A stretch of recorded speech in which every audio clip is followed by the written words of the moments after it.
Hello, Levitical Kingdom Privateers. On September the 12th and 13th, we are hosting the first annual Holy Nation of the Ecclesia Conference.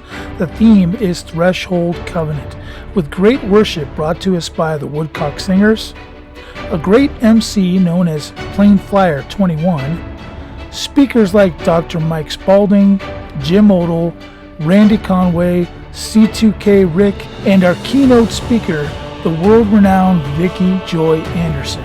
And don't miss a very special and world-altering Friday night event that will equip you for what is coming. Admission is free for our naturalized families and very affordable for our guests. Head over to c2kreport.com and scroll down on the homepage to find our link to purchase tickets for your friends and family. And remember, it's all about the blood.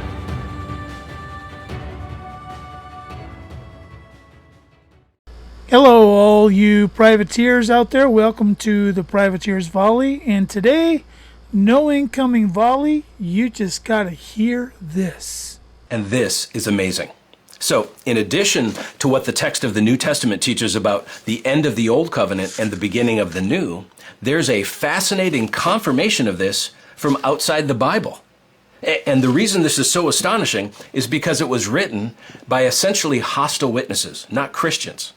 This text I'm about to show you comes from the Babylonian Talmud, which is one of the central texts of Rabbinic Judaism.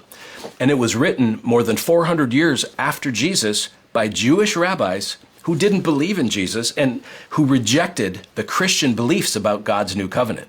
Now, in the Talmud, in a section or tractate that's called Yoma, which means the day in Aramaic, the text deals with the Day of Atonement, Yom Kippur.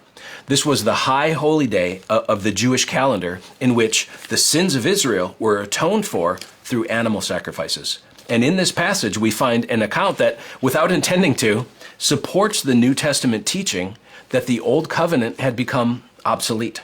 Now, among other things, it says this, quote, "The sages taught, during the 40 years prior to the destruction of the Second Temple, the strip of crimson wool that was tied to the head of the goat that was sent to Azazel did not turn white."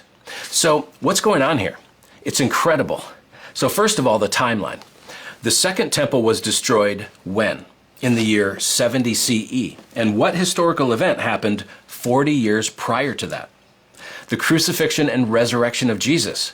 So this text is referring to a miraculous sign that used to occur on Yom Kippur. According to Jewish tradition, a strip of crimson wool was tied to the scapegoat during the sin sacrifices at the temple. And when the atonement ritual was accepted by God, the crimson strip would turn white, symbolizing the forgiveness of Israel's sins. This idea comes from Isaiah 1:18. "Though your sins are like scarlet, they shall be as white as snow."